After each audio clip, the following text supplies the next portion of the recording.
नमस्कार. आरोग्य संपदाच्या आजच्या भागामध्ये मी डॉक्टर विष्णू गडेकर आपल्या सगळ्यांचं स्वागत करतो. प्रेक्षको, एखाद्या आजाराचं निदान झाल्यावर आपण शोधतो तो म्हणजे उपाय, आणि बऱ्याच वेळा आपण उपाय शोधताना औषध आणि औषध हा एक पर्याय धरून जातो. किंबहुना काही आजार असेही आहेत की ज्याच्यावर औषधाने आपण पूर्णपणे नियंत्रण मिळवू शकतो, तर काही आजारांवर आपण औषधाच्या थ्रू औषध घेतल्यावर एक ठराविक पद्धतीनेच त्याच्यावर नियंत्रण येऊ शकते. तर काही आजार हे औषधांच्या आटोक्याच्या पलीकडे असतात, त्याच्यावर औषधांचा खूप मोठा असा फायदा होत नाही.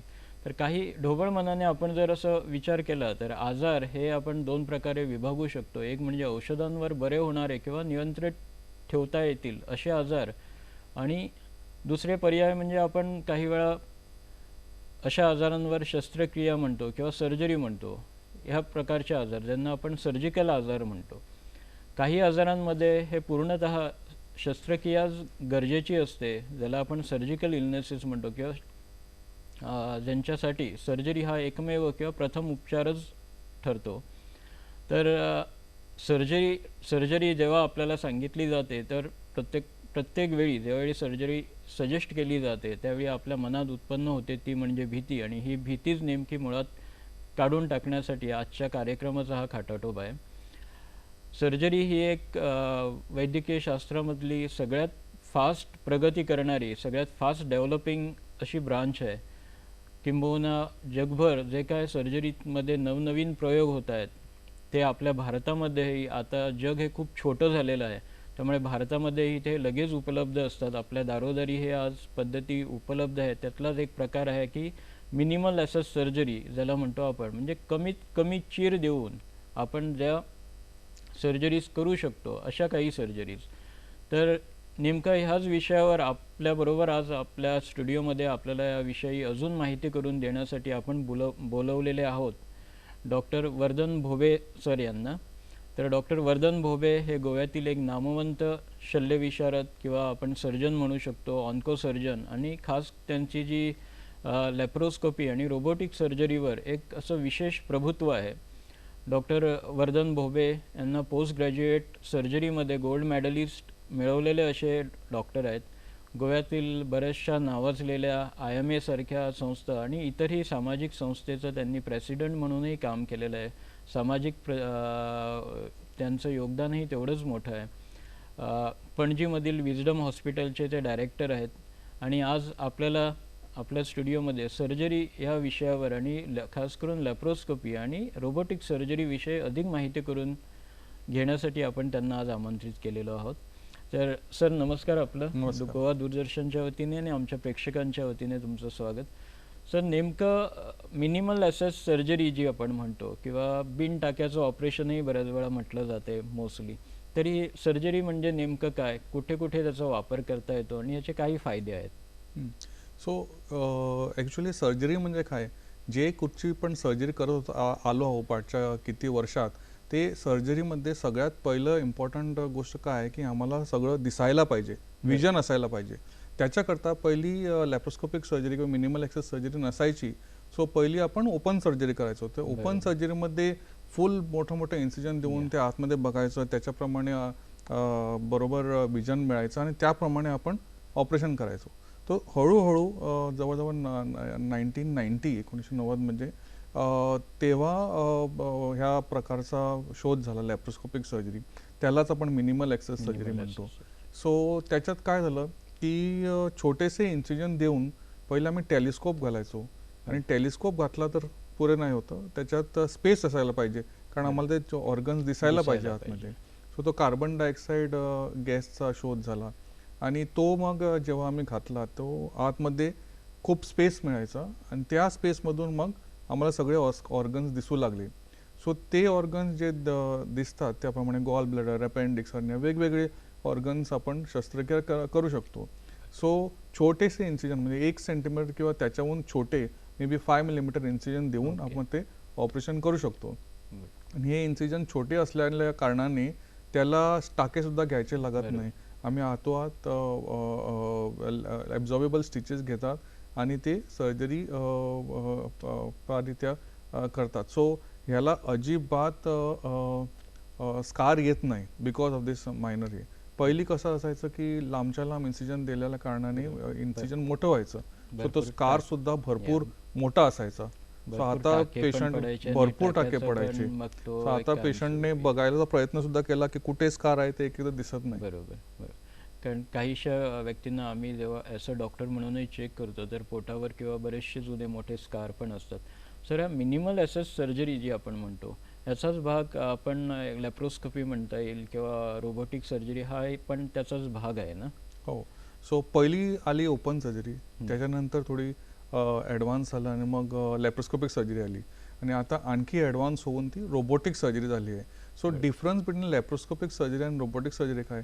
रोबोटिक सर्जरीमध्ये सुद्धा इन्सिजन तेवढे छोटेच देतात, 5 मिलीमीटर और स्लाइटली बिगर. पण जो आता आमच्या हाताचा मुवमेंट आहे तेवढेच आमचे लॅप्रोस्कोपिक इन्स्ट्रुमेंट मूव्ह होऊ शकतात. पण रोबोटिकमध्ये काय होतं, त्याला 360 डिग्री काय माझे हात एवढेच मूव्ह होणार, पण त्याच्या पलीकडे सपोज मुवमेंट करायला पाहिजे मला होत नाही. सो ते रोबोटिक सर्जरीमध्ये होतं. 360 डिग्रीज तो आर्म रोबोटचा आपण मूव्ह करू शकतो. लोकांना खूप वेळा असं दिसतं की हा रोबोट म्हणजे आपोआप सगळं करतोय, तसं काहीच नाही, तसा कसलाच प्रकार नाही.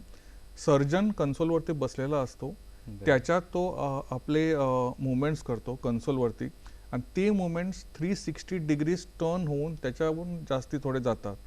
दुसरं म्हणजे काय, आता आम्ही जे विजन असतं आतमध्ये बघायला ते थोडा फुल दिसत नाही एकदा. समजा आपण खूप कॅव्हिटीमध्ये आम्हाला बघायला पाहिजे तर ते लॅप्रोस्कोपिक सर्जरीमध्ये थोडासा डिसएडव्हान्टेज असतो की आतमध्ये जाऊन खालती काय आहे ते दिसत नाही. या रोबोटिक सर्जरीमध्ये काय होतं, ते कुठच्याही पोटाच्या किंवा छातीच्या कुठच्याही भागात कुठेही किती पण डेप्थमध्ये जाऊन ते कम्प्लीट विजन भेटू शकतं. So main difference between robotic surgery आणि लॅप्रोस्कोपिक सर्जरी बघितलं तर रोबोटिक सर्जरीमध्ये डेप्थ भरपूर वाढते आणि विजन कुठच्याही ठिकाणी दिसू शकतं. So that is the main difference. आणि second is 360 degree movement. So 3D image मिळतो ऑपरेशन करताना आणि ऑपरेशन इझी होतं as compared to any other surgery. साधारणतः बघितलं तर ओपन सर्जरी आणि मिनिमल ॲसेस सर्जरी याच्यामध्ये मोठा फायदा तोच आहे. अजून काय याचे फायदे आहेत का सर? सो जे इन्सिजन छोटे झाले आहे, पहिली समजा 10 सेंटीमीटरचे इन्सिजन होते किंवा 15 सेंटीमीटरचे इन्सिजन होते, आता 1 सेंटीमीटरचं इन्सिजन झालं.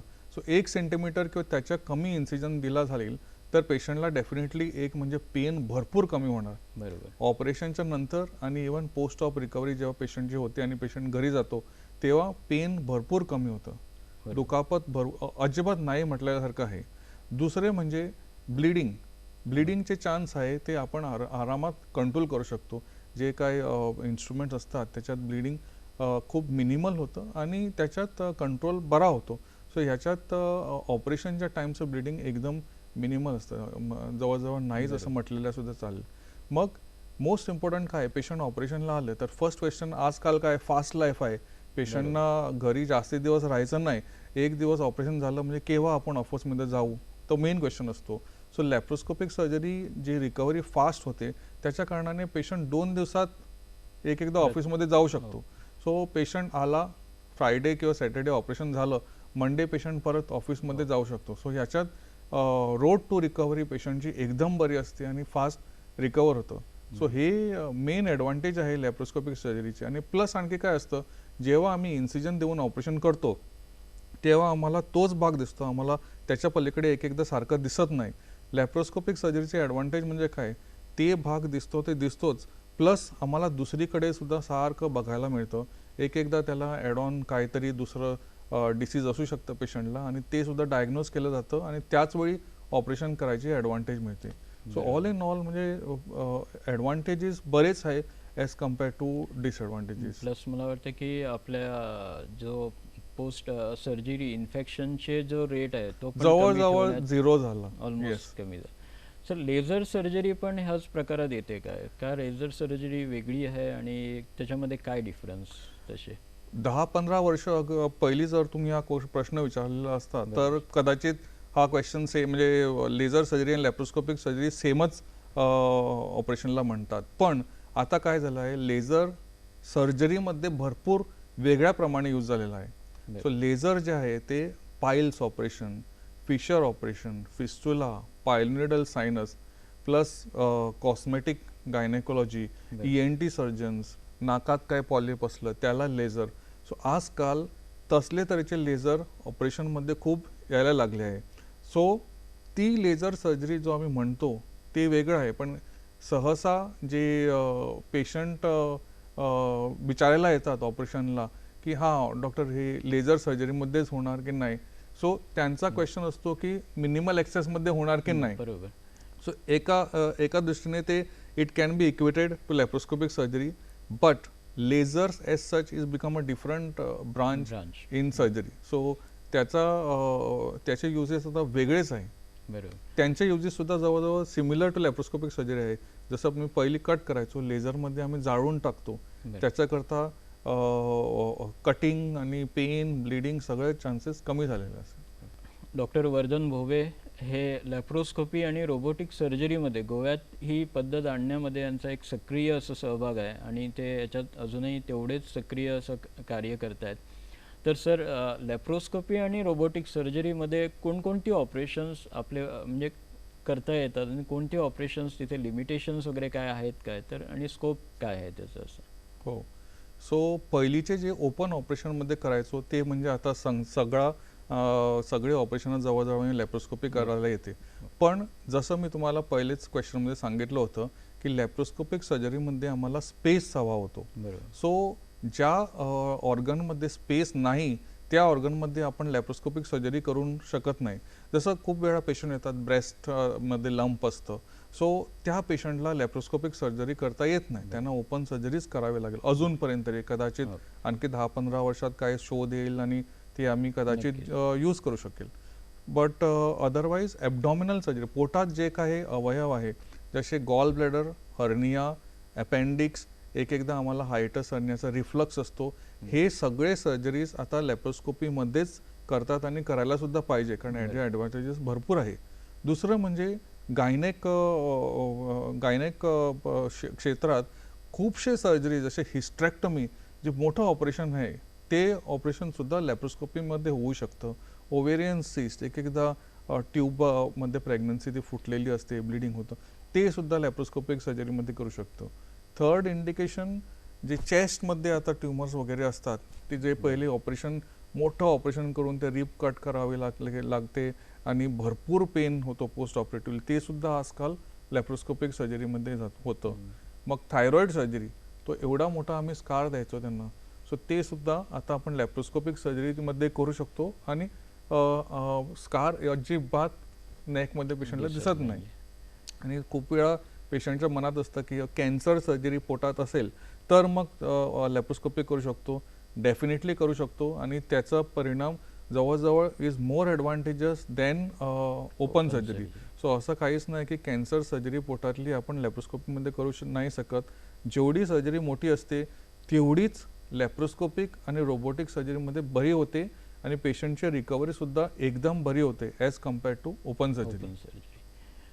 किंबहुना मला वाटतं की मिनिमल ॲसेस सर्जरीमुळे आपल्या खास करून स्त्री वर्गाला खूपच एक फायदा असा दिसतो की स्कार नसल्यामुळे काहीशा जे म्हणजे स्कार रिलेटेड जे नंतर कॉम्प्लिकेशन्स येतात तेही आपण बऱ्यापैकी कमी ठेवू शकतो. एकदम बरोबर. सर, हे सगळे जे सर्जरीचे अत्याधुनिक असे प्रकार आहे, याला सगळ्यात महत्त्वाचं असं मला वाटतं की पूर्वनियोजन खूप महत्त्वाचं आहे. तर जर कोणाला कुठली शस्त्रक्रिया लागत असेल तर त्यांना पूर्वनियोजन किंवा हे सर्जरीला जाण्याअगोदर त्यांनी काय तयारी असायला पाहिजे साधारणतः? सगळ्यात इम्पॉर्टंट म्हणजे काय, आपण खूप वेळा सगळे गोष्टी एन्जॉय करतो लाईफमध्ये पण स्वतःच्या हेल्थकडे लक्ष देत नाही. So it is very compulsory in fact की 35 वर्षाच्या एजला प्रत्येक माणसाने आणि स्त्रीने एक तरी फुल बॉडी चेकअप केलेलाच पाहिजे. त्याच्यात आपण एक पोटाचा अल्ट्रासाऊंड, मग ब्रेस्टचा अल्ट्रासाऊंड फॉर फिमेल्स, मग प्रोस्टेटचा अल्ट्रासाऊंड आणि एक नॉर्मल ब्लड चेकअप असा झालेला तर बरं. ECG एक काढायला पाहिजे, कारण आजकाल तुम्ही खूप ऐकत असाल की खूप वेळा यंग पेशंटसुद्धा त्यांना हार्ट अटॅक येतो आणि काही होण्याची शक्यता असते.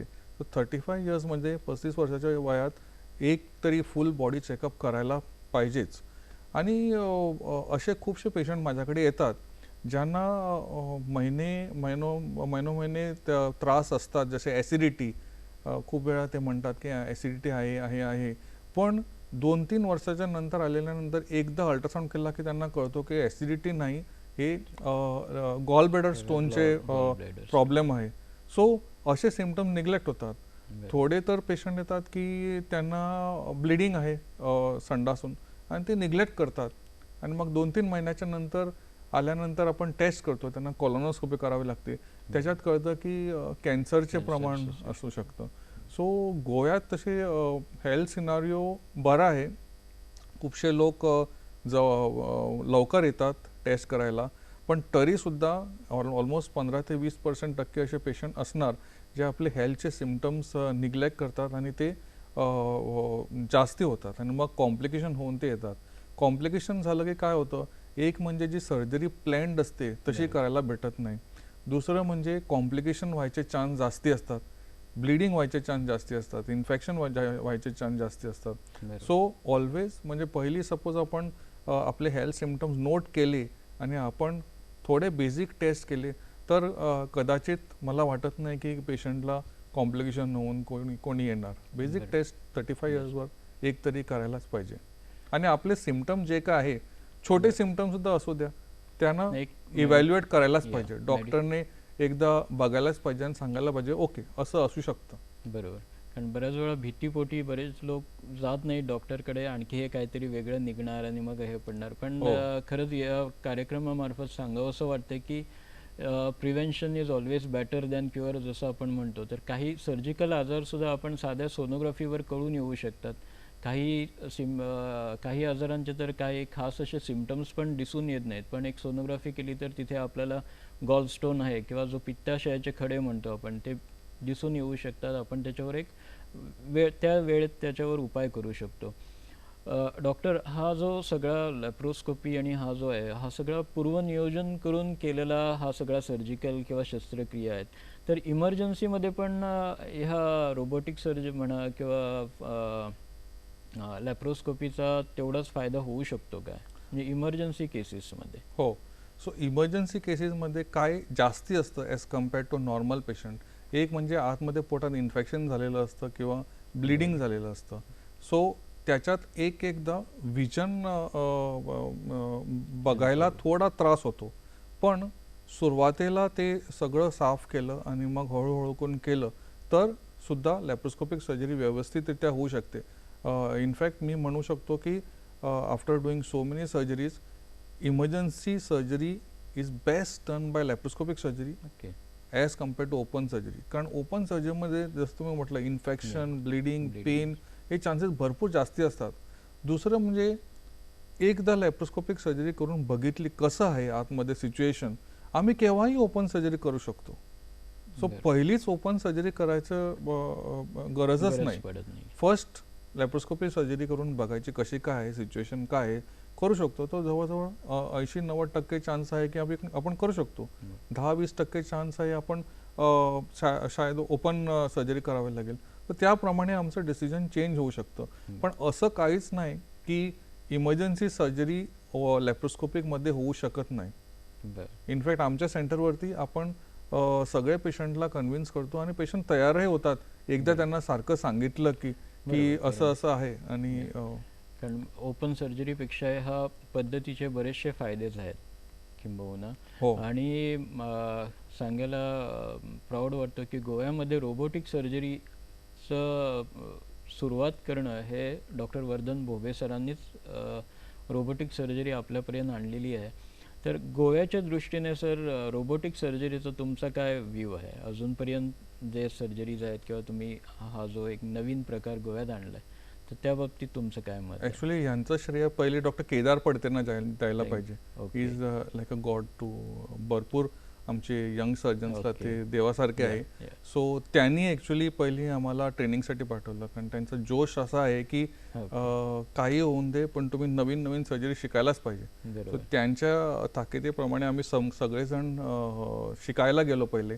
आणि त्यांनी आपल्या सेंटरवरती पहिली रोबोट आणला, ते CMR सर्जिकलचा गोव्यात. ओके. आणि मग तिकडे आपण पहिली सर्जरी चालू केली.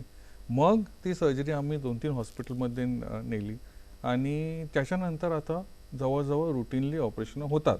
थोडं कॉस्ट वाईज ऑपरेशनला थोडी कॉस्ट जास्ती लागते.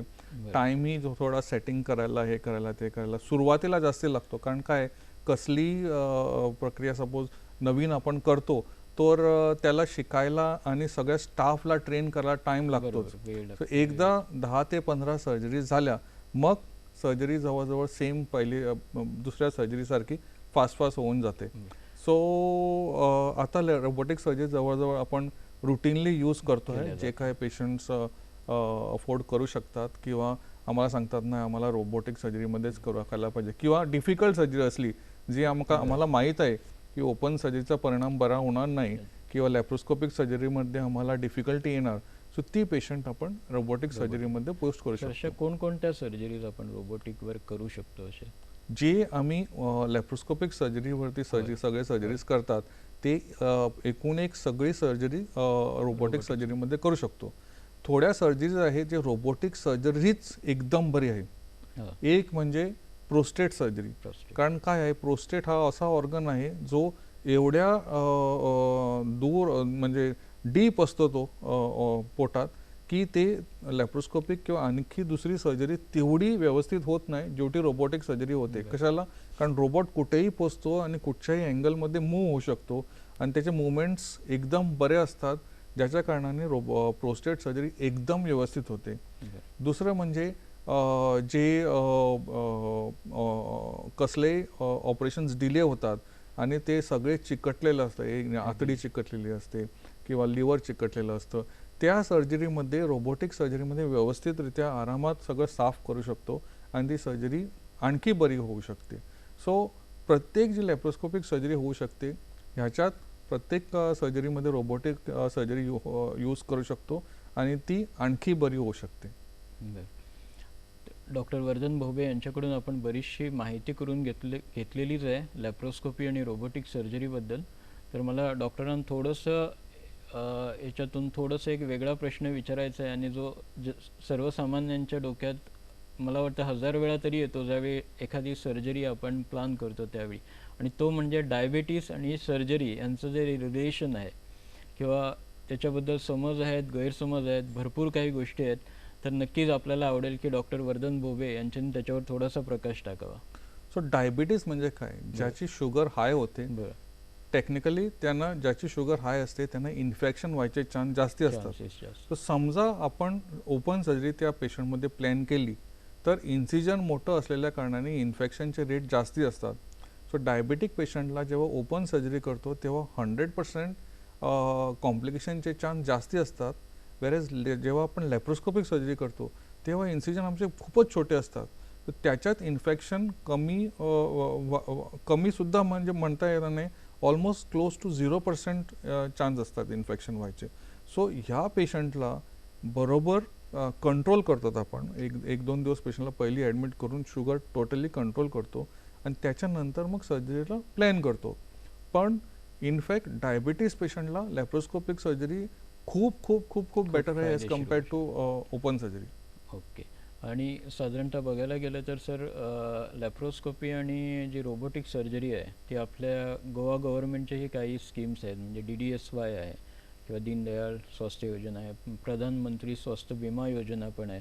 यामध्ये हे अंतर्गत केलेले आहेत काय का अजून त्याच्यावर तसं हे काय नाही आहे? म्हणजे लोकांना आपलं आर्थिक नियोजन करण्याच्या दृष्टीने मी विचारतोय. हो. सो ह्या सगळ्या सर्जरी ज्या लॅप्रोस्कोपिक आहे, रोबोटिक सर्जरी काय होतं ते कॉस्ट खूप जास्ती असते. सो ते गव्हर्नमेंट स्कीममध्ये करायला थोडं डिफिकल्ट असतं. पण laparoscopic surgery is like an extension to open surgery. So लोकांना दिसतं की लॅप्रोस्कोपिक सर्जरी म्हणजे जास्ती कॉस्ट असणार. इनफॅक्ट बिलकुल नाही. लॅप्रोस्कोपिक सर्जरी करता टाईमही कमी लागतो, इन्फेक्शन कमी, ब्लिडिंग कमी, पेन कमी, पेशंट लवकर घरी जातो. सो याच्याकरता इनफॅक्ट फुल स्टे बघितला तर ऑपरेशनची कॉस्ट कमीच होते. सो गव्हर्नमेंट स्कीममध्ये अजून सुद्धा आपण हे सर्जरीज करतात आणि पेशंट समजा वॉर्डमध्ये ॲडमिट झाला तर आपण त्यांना काही चार्ज करत नाही. ते जेव्हा रूम घेतात तेव्हा मग त्यांचा ॲडिशनल कॉस्ट बसून येतो. But otherwise all surgery in laparoscopic surgery we can still do in government schemes. आरोग्य संपदाच्या आजच्या भागामध्ये आपण बरीचशी माहिती घेतलेली आहे. वेळ पण आपला जवळपास होत चाललेला आहे. तर मी डॉक्टर वर्धन बोबे यांना एक रिक्वेस्ट करेन की सरांनी सर्जरी, आपण प्रत्येकाला सर्जरी ही नको असते, तर आपण काय करायचं, तर सरांनी बोलल्यासारखं एखादा सोनोग्राफीसारखी जी साधी नॉन इन्व्हेजिव्ह टेस्ट ज्याला म्हणतो आपण ती आहेच, पण त्या व्यतिरिक्तही बरेचसे असे सर्जिकल आजार आहेत जे आपण हमखासपणे टाळू शकतो. तर आपल्या काही लाईफस्टाईल चेंजेस म्हणतो आपण, आपल्या राहणीमानात काही बदल करू शकतो. तर सरांचेही विचार याबद्दल जाणून घेऊया आणि हा कार्यक्रम आटोपता घेऊया. हा सर. सो खूप डिफिकल्ट क्वेश्चन आहे.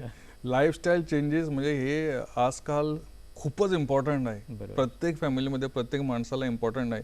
पहिले आमचे जॉब्स कुठे असायचे जे आम्ही नाईट ड्युटी करायचो, व्हेरी रेअरली. आता बघितलं तर प्रत्येक प्रोफेशनमध्ये नाईट ड्युटी असते. सो काय होतं की सगळा आमचा जो रिदम असतो बॉडीचा जो कम्प्लीट चेंज होतो. सो ह्याच्याकरता पहिली म्हणजे सगळे प्रॉब्लेम चालू होतात. पायल्स, फिशर, ॲसिडिटी, इथल्या लोकांना खूप लोकांना ॲसिडिटी होते. दुसरं म्हणजे आमच्या खाण्याची हे आहे सिस्टम आहे ती कम्प्लीट चेंज झाली आहे. आजकाल खूपसे मुलं बघितले तर फास्ट फूड खातात, पिझ्झा, बर्गर. आपण आयनॉक्समध्ये जातो मूवी बघायला आणि 1-2 हजार असेच स्पेंड करतो, पण डॉक्टरची 500 फीस द्यायला एकदा घाबरतो. सो हे सगळे प्रकार इनफॅक्ट कमी व्हायला पाहिजे. काय करायचं, आठवड्यातून 1 किंवा 2 दिवस आपण असा ठेवायला पाहिजे, मे बी शनिवार किंवा रविवार, जे आम्ही एन्जॉय करणार. बाकीचे 5 दिवस किंवा 6 दिवस आपण खूप कंट्रोल करायला पाहिजे. जेवण पहिले म्हणजे सारखं सात्विक जेवण, खूप भाज्या वगैरे जास्ती खायला पाहिजे. मुलं आजकाल व्हेजिटेबल्स खायला बघत नाही, तर ते कमी करायला पाहिजे आणि व्हेजिटेबल जास्ती करायला पाहिजे. आणि पाणी कन्झम्पशन आमचं खूप जास्ती व्हायला पाहिजे, कारण भरपूर पेशंट आहेत गोव्यामध्ये ज्यांना किडनी स्टोनचा वगैरे प्रॉब्लेम असतो. सो ते प्रॉब्लेम अवॉइड करायला फर्स्ट ऑफ ऑल पाणी 1.5-2 लिटर तर दिवसाला प्यायला खूप गरजेचं आहे. सो हे बरा क्वेश्चन आहे तुमचा, पण मला वाटतं की प्रत्येक माणसाने ते लाईफस्टाईल चेंजेसवरती फोकस करायलाच पाहिजे. ओके. तर डॉक्टर वर्धन बोबे सरांनी आपल्याला बरीचशी माहिती दिलेली आहे. आरोग्य संपदाच्या प्रत्येक भागातून आमचा हाच प्रयत्न असतो की तुमच्या मनात आजारांबद्दल आणि काही आपल्या जे वैद्यकीय प्रोसिजर्स असतात आणि त्यातलाच एक भाग होता म्हणजे सर्जरी, ह्याबद्दलही जी काय भीती असते मनात आणि ती भीती काढून टाकण्यासाठीच हा सगळा खाटाटोप आपण करत असतो आरोग्य संपदाच्या थ्रू. तर दूरदर्शनच्या वतीने डॉक्टर वर्धन बोबे सरांचं मी धन्यवाद म्हणतो. थँक्यू.